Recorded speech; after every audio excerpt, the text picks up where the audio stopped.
School mafia, coaching mafia और किताब mafia मिलके आम जनता को लूट रहे हैं, लेकिन कोई भी गांधीवादी, समाजवादी, लोहियावादी, अंबेडकरवादी, पेरियारवादी, फुलेवादी समान शिक्षा लागू करने की मांग नहीं कर रहा है। एडमिशन 10 साल में, 12 साल में एक बार होता है, लेकिन एडमिशन फीस हर साल ली जाती है। नई एजुकेशन पॉलिसी 10 साल में एक बार आती है, लेकिन किताब हर साल बदल दी जाती है। एनसीईआरटी के साथ ऐसा उन्होंने घालमेल कर लिया है कि एनसीईआरटी किताब मिलती नहीं, इसलिए मजबूरी में प्राइवेट किताब खरीदना पड़ता है। किताब बेचने वाले अलग लूट रहे हैं, स्कूल वाले एडमिशन फी के नाम पे लूट रहे हैं, फिर मंथली फी के नाम पे लूट रहे हैं, फिर कोई कार्यक्रम कर देते हैं उसका अलग से फीस लेते हैं, फिर ड्रेस वाले अलग से लूट रहे हैं, जूता मोजा तक खरीदना वो भी वहीं स्कूल से लेना है, उसके लिए अलग से लूटा जा रहा है। कोई आपको पेंसिल लेनी है, पेंसिल बॉक्स लेना है, आपको टिफिन लेना है, पानी का बोतल लेना है, वो भी वहीं से लेना है जहां दुकान लगी हुई है, वहां अलग से लूटा जा रहा है। और सब सुबह से लेकर शाम तक तो तुम्हें में आरोप प्रत्यारोप, नूरा कुश्ती, गरीबी, इसकी बात, दलित की बात, पिछड़े की बात, दुनिया भर की बातें करने वाले। कोई भी ये नहीं कह रहा है कि भारत में समान शिक्षा लागू कर दो, जैसे पहले शिक्षा व्यवस्था थी, जैसे कृष्ण और सुदामा एक साथ पढ़ते थे, जैसे भगवान राम और निषाद राज एक साथ पढ़ते थे, वो व्यवस्था फिर से लागू कर दो। हमसे छोटा सा देश है नेपाल, उसने लागू कर दिया uniform education system.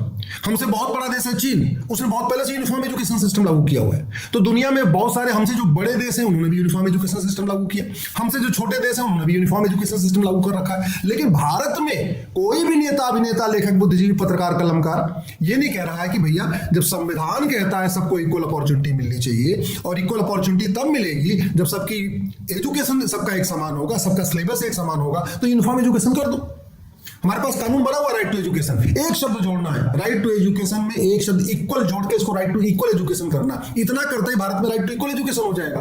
One nation one syllabus, one nation one curriculum, one nation one education board.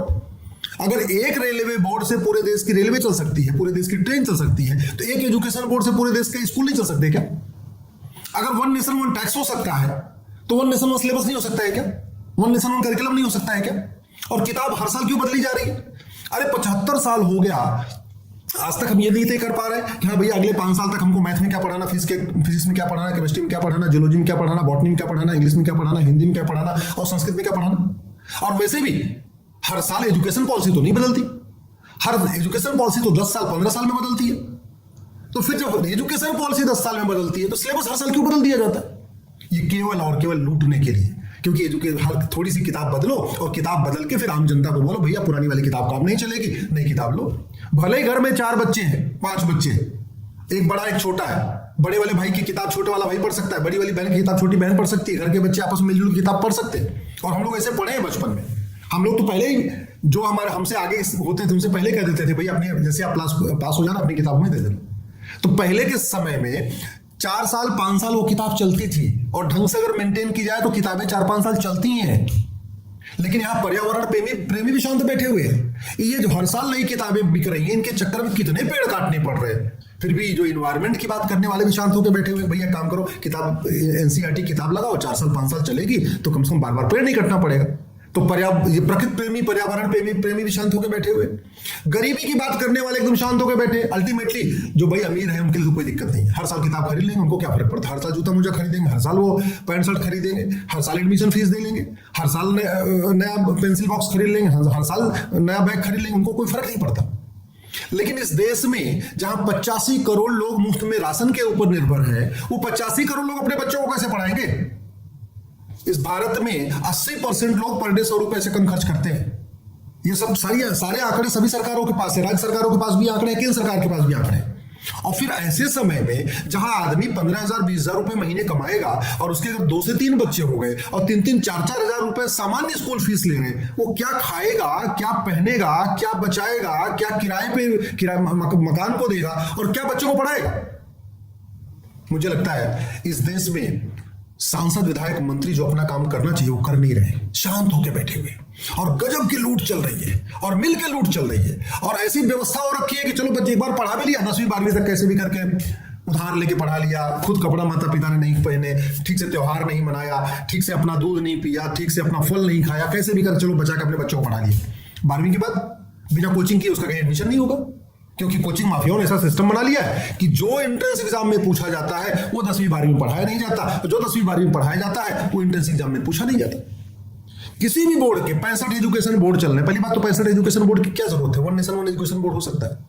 और जो इन एजुकेशन बोर्ड में पढ़ाया जा रहा है, बड़ा से बड़ा स्कूल हो जहां 20,000 रुपए महीने फीस लगती है, वहां का बच्चा अगर 95% से जो पास हो जाए, वो भी बिना कोचिंग किए ना आईआईटी कर सकता है, ना बिना कोचिंग किए उसका एमबीबीएस में सिलेक्शन होता है, ना बिना कोचिंग किए वो एनडीए में सिलेक्शन होता है, ना बिना कोचिंग किए कहीं पे भी उसका सिलेक्शन नहीं होता। जानते हैं क्यों?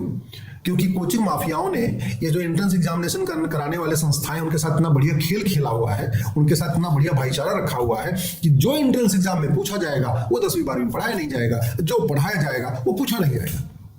हम लोग भी पढ़ते थे, हमारे समय में कोचिंग नहीं होती थी।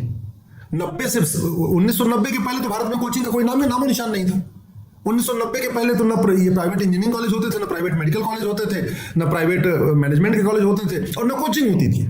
सरकारी इंजीनियरिंग कॉलेज, सरकारी मेडिकल कॉलेज, सरकारी एमबीए के कॉलेज और सरकारी स्कूल में पढ़ाई, और बिना कोचिंग किए अपना सेल्फ स्टडी करके थोड़ा ट्यूशन ले लिया टीचर के साथ, और वहीं से सब अपना इंजीनियरिंग मेडिकल करते रहते थे, वहीं से लोग आईएएस करते रहते थे। अब दिल्ली हो, बेंगलोर हो, चेन्नई हो, कोई भी ऐसा शहर नहीं है जहां कम से कम 150 कोचिंग नहीं है।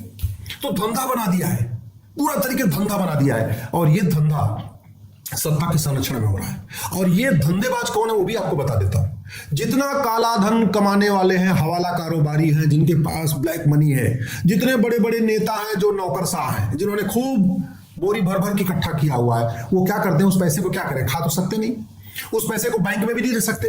उसी पैसे से इंजीनियरिंग कॉलेज, मेडिकल कॉलेज बनवा लेते हैं, उसी पैसे से वो 10वीं 12वीं का स्कूल खोल लेते हैं, क्योंकि स्कूल किसके पैसे से बन रहा है इसकी कोई जांच होती नहीं है। और जब उनका सारा का सारा ब्लैक मनी 50 करोड़, 60 करोड़, 100 करोड़ रुपए से उन्होंने स्कूल कॉलेज खोल लिया, फिर जो उसमें फीस आती है, उस फीस वो व्हाइट पे ले लेते हैं, आराम से चेक पे ले लेते हैं, खाते में ले लेते हैं। तो सारा का सारा उनका जो 50-100 करोड़ रुपए कमाया उन्होंने अपनी नौकरी के दौरान या सांसद विधायक बनने के दौरान, उसके बाद वो कॉलेज खोल लेते हैं और कॉलेज में पूरा का पूरा व्हाइट कमाते रहते हैं। रिटायरमेंट के बाद सबसे बढ़िया इनकम यही हो गई, जब तक नौकरी किया खूब लूटा, और उसके बाद लूटने के बाद एक स्कूल बना लिया, कॉलेज बना लिया, और उसके बाद आराम से उसमें खूब पैसा आ रहा है। और वो पैसा भी नंबर 1 का है, क्योंकि जो फीस आ रही है उसको तो दिखा सकते हैं, उस पर कोई टैक्स तो लगना नहीं, वो स्कूल की फीस है। भाई स्कूलों के जो आय होती है उसमें कोई टैक्स नहीं लगता ना, वो तो स्कूल को फीस आ रही है, उसको कोई इनकम तो होती नहीं है। तो ये गजब का खेल चल रहा है, और इसके ऊपर न संसद में चर्चा, न विधानसभा में चर्चा, न लोकसभा में चर्चा, न राज्यसभा में चर्चा, कि भैया हमारा एजुकेशन सिस्टम पहले दुनिया का क्या था, आज भी दुनिया में क्या क्या सिस्टम चल रहा है। चीन में यूनिफॉर्म एजुकेशन सिस्टम है, अमेरिका में यूनिफॉर्म एजुकेशन सिस्टम है, जापान में यूनिफॉर्म एजुकेशन सिस्टम है। चीन, जापान, अमेरिका, सिंगापुर में लोगों की फर्स्ट प्रायोरिटी सरकारी स्कूल होता है, जिसका सरकारी स्कूल में एडमिशन नहीं होता वो प्राइवेट स्कूल में जा रहा है। और हमारे देश में ये स्कूल कॉलेज के जो माफिया है, इन्होंने सरकारों से सांठगांठ करके ऐसा माहौल बना दिया है कि कोई गरीब से गरीब व्यक्ति भी सरकारी स्कूल में पढ़ाने के लिए तैयार नहीं है।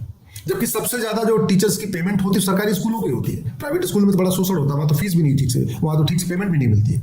ये खेल तभी रुकेगा जब आप जागेंगे, आप समझेंगे कि इस देश में चल क्या रहा है। इस व्यवस्था तभी बदलेगी जब आम जनता दल गुलामी छोड़ेगी, पार्टियों की गुलामी छोड़ेगी, जब आम जनता इस बात को समझ लेगी कि ये समाजवाद, लोहियावाद, अंबेडकरवाद, गांधीवाद, पेरियारवाद, ये जितने दुनिया भर के वाद चल रहे हैं, ये जबरदस्ती बेवकूफ बनाने के लिए। जब तक आप लोग इसको नहीं समझ लेंगे कि आप जो चटनी चटाई जा रही है समाजवाद, लोहियावाद, अंबेडकरवाद, पेरियारवाद, दुनिया भर की, ये केवल और केवल आपसे वोट लेने के लिए है। जो काम करना है वो काम नहीं करना है। गरीबों की बात होगी, दलितों की बात होगी, पिछड़ों की बात होगी, एलडीए, पीडीए, जीडीए, पता नहीं कौन कौन सा अपना पॉलिटिकल पार्टियों ने अपना वो भी बना दिया। कोई भी ये नहीं कह रहा है कि भारत में 1 नेशन 1 एजुकेशन बोर्ड लागू करो, 1 नेशन 1 सिलेबस लागू करो, 1 नेशन 1 करिकुलम लागू करो, बार बार हर साल सिलेबस को मत बदलो, सभी स्कूलों में एनसीईआरटी किताब अनिवार्य करो, किताबें आराम से, जिससे कि सिलेबस नहीं बदला जाएगा तो लोग कम से कम 1 परिवार के 2 परिवार पड़ोसी दूसरे से किताब ले लेंगे, आराम से उनका कम से कम बच्चे पढ़ते जाएंगे। ये लागू करने की व्यवस्था नहीं हो रही है, बस केवल और केवल बतौलेबाजी हो रही है, तू मैं हो रहा है, आरोप प्रत्यारोप हो रहा है, मुझे कुश्ती हो रही है। और ये तभी रुकेगा जब आप समझेंगे और आप इसके ऊपर लिखना बोलना शुरू करेंगे।